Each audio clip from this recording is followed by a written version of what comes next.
Oy, malaki ka na ah. Ito guys yung kwan, no? Yung dudo ko na may kukuha sana. Kaso, wala siyang pinaglagyan kaya binalik dito sa akin.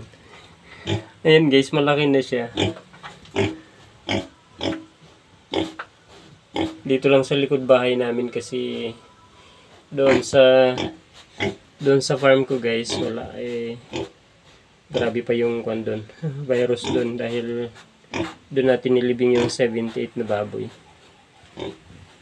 Actually guys, hindi din sana ako mag-alaga pa, pero wala naman tayong magagawa. Ayan, pwede nang litsunin. Bilisan mo lumaki.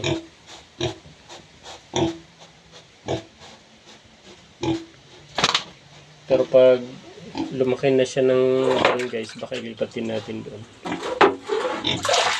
Uy, tinapon mo na yung tubig mo.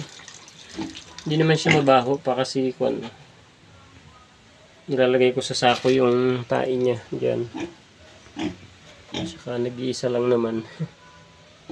Pero mayroon pa ring amoy kasi baboy yan guys. Mabaho pa rin talaga yung tae niya, lalo na pag nabasa at nahigaan.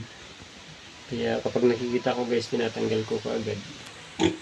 Saka lang siya nangangamoy din talaga ng gusto kapag nahigaan niya. Pero ito naman malinis naman siya, hindi niya hinihigaan yung dumi niya. Kaya baka hanggang mabenta dito muna siya. Bilisan mo lumaki. Starter na guys yung pagkain yan. Thank you for watching.